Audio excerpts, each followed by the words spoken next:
Innal hamdalillahi nahmaduhu wa nasta'inuhu wa nastaghfiruhu.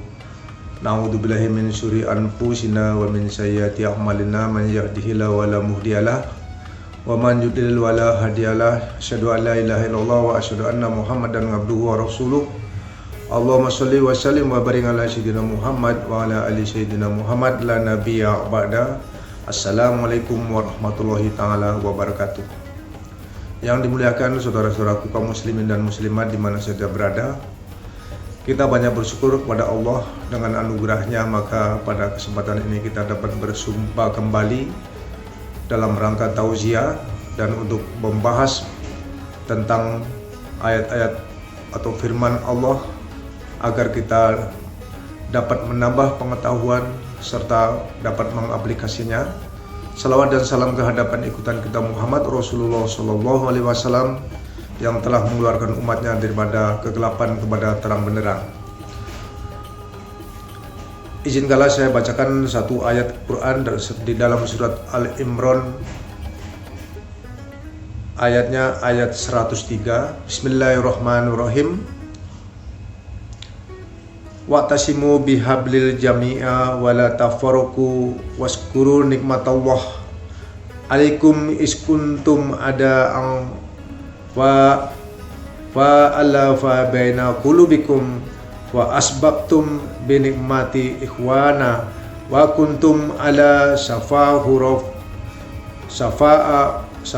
hufratim minan nar wa anfusakum minha kazalika yubayinu lahu lakum ayatihi ta'lakum tahtadun. Shadaqallahul adzim. Kita baru dengar ayat-ayat tersebut di dalam surat Al-Imran mengatakan bahwa wa'tasimu bihablil jami'ah, dan berpegang teguhlah kamu semuanya pada tali Allah, dan janganlah kamu bercerai-berai. Dan ingatlah nikmat Allah kepadamu ketika kamu dahulu bermusuhan, lalu Allah mempersatukan hatimu sehingga dengan karunia-Nya kamu menjadi bersaudara. Sedangkan kamu berada di tepi jurang neraka, lalu Allah menyelamatkan kamu dari sana. Demikianlah Allah menerangkan ayat-ayatnya kepadamu agar kamu mendapat petunjuk. Apa sebenarnya dibalik daripada ayat tersebut?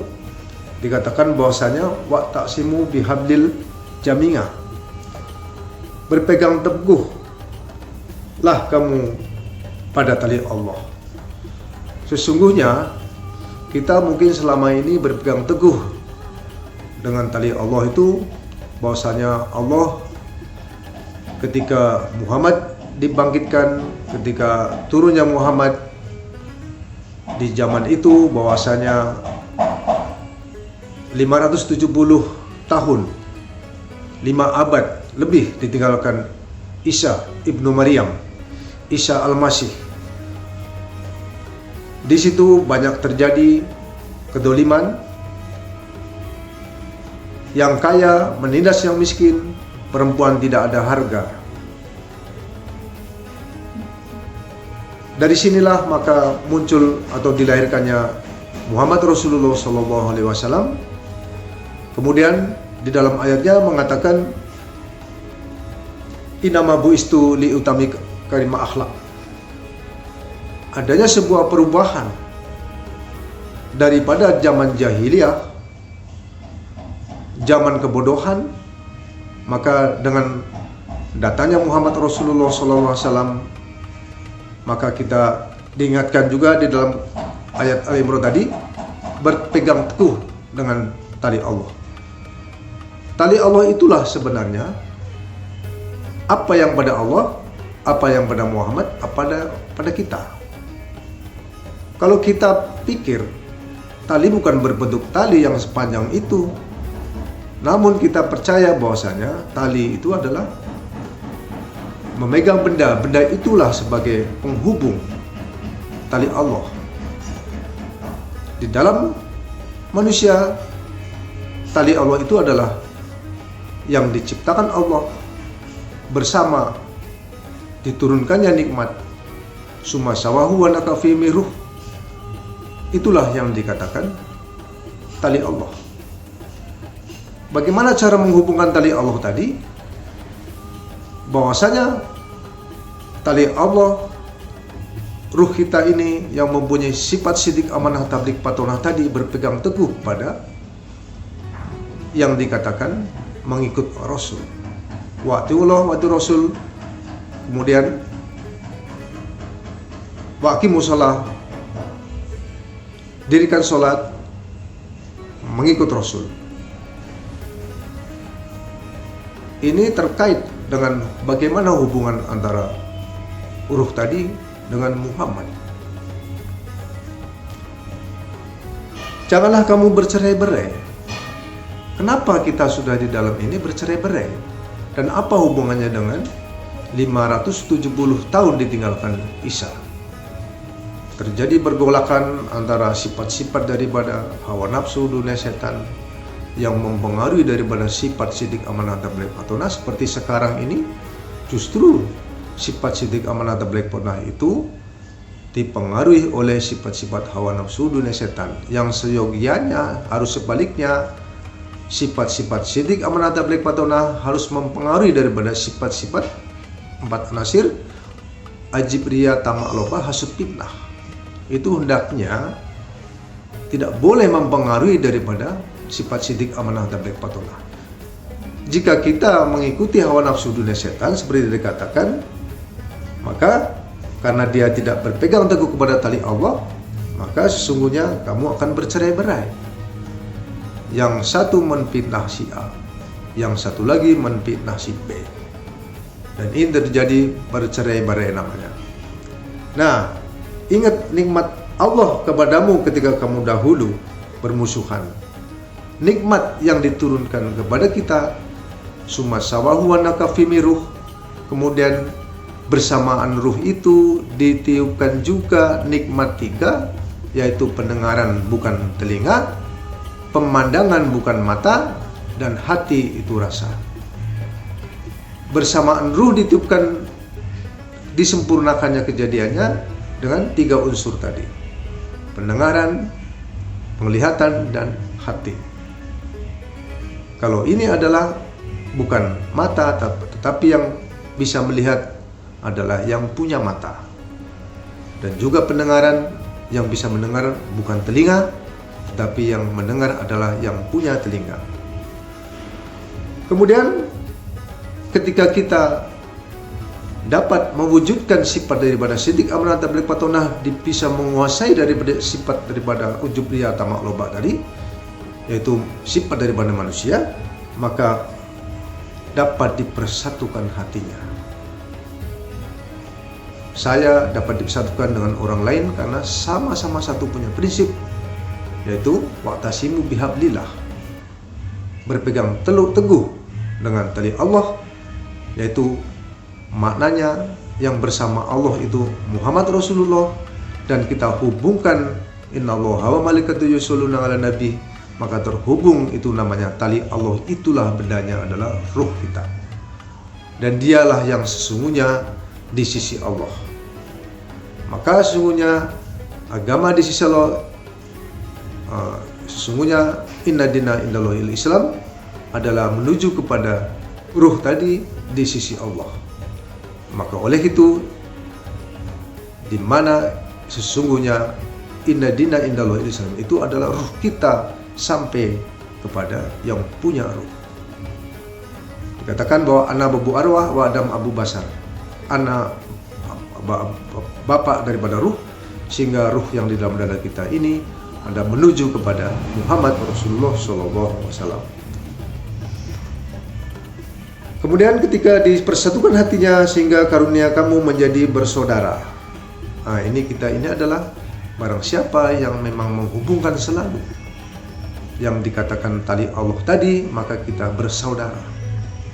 Nah, sungguhnya jika kita berpegang kepada sifat sidik amanah tabligh patonah yang di dalam hati kita masing-masing, abdi fi qalbu lil mu'minin hambaku ada di dalam hatimu namanya mukmin, dia sifatnya dia tidak laki-laki tidak perempuan, sifatnya sidik amanah tabligh patonah,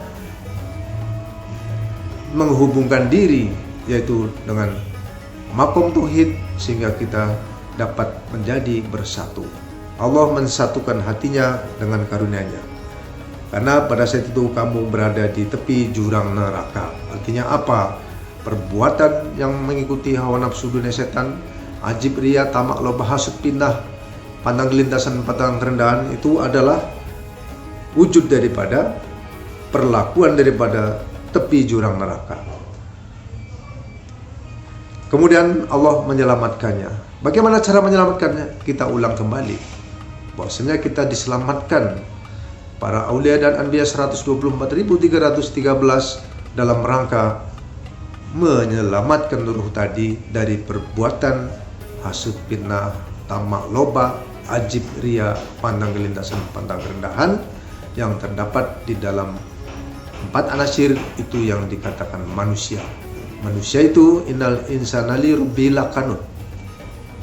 Innal insa kuli laqulua. Manusia yang datang daripada kedua orang tua ibu bapak kita, maka sesungguhnya dia ingkar kepada Tuhannya. Oleh karena itu kita dipersatukan dengan waqtasimu bihablillah, dengan tali Allah tadi, agar kita menjadi bersatu, kemudian kita mendapat karunia, dapat diselamatkan. Demikian Allah menerangkan dengan ayat-Nya kepadamu agar kamu mendapat petunjuk. Sesungguhnya bila kita sudah bersatu, maka kita menjadi orang yang ittaqullah haqqa tuqati wa la tamutunna illa wa antum muslimun. Orang takwa. Bertakwalah kamu sebenar-benar takwa.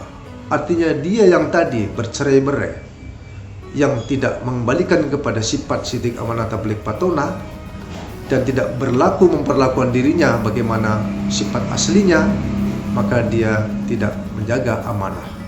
Maka orang tersebut tidak mendapat petunjuk. Bagaimana orang yang mendapat petunjuk? Adalah ittaqullah haqqa tuqati wa la tamutunna illa wa antum muslimun. Artinya orang yang takut sebenarnya takut akan menjadi inna akramakum indallahi atqakum. Inna akramakum indallahi atqakum itu adalah orang takwa. Bagaimanapun juga orang takwa mendapat petunjuk. Karena kedekatannya, maka orang yang takwa. Sesungguhnya perbuatan manusia zalika famazajim sayrullah fa innaha min taqwa qulub. Perbuatan manusia apa saja sesungguhnya dia datang daripada yang di dalam hati yang takwa. Oleh karena itu yang dikatakan Allah menerangkan ayat-ayatnya kepadamu agar kamu mendapat petunjuk, bagaimana juga disebutkan di dalam surat Al-Ankabut 49, bal huwa ayatum bainatum fistur, bal huwa ayatum bainatum fistur, bahwa sebenarnya Quran atau ayat-ayat yang jelas itu di dalam dada orang-orang yang di dalam orang-orang yang berilmu, hanya orang yang zalim yang mengingkari ayat-ayat kami. Jadi sungguhnya bal huwa ayatum bayatum bisudur utul ilmi wa ma yajhadu bi ayatina ila zalimun.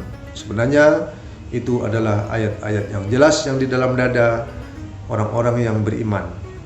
Hanya orang-orang yang zalim yang mengingkari ayat-ayat kami. Oleh karena itu, jika kita memang tidak ingin menjadi orang yang zalim, maka janganlah mengingkari ayat-ayat kami. Sudah jelas dikatakan, ayat itu bukan yang kita baca di dalam kitab, namun ayat itu adalah ayat-ayat yang nyata. Wal ayatum bainatum fis sudur, yang di dalam dada. Itulah yang akan dapat mengantarkan kita kepada menjadi orang takwa.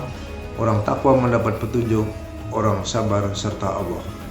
Maka sesungguhnya sebanyak-banyak ayat dalam Al-Quran adalah menjadi orang takwa.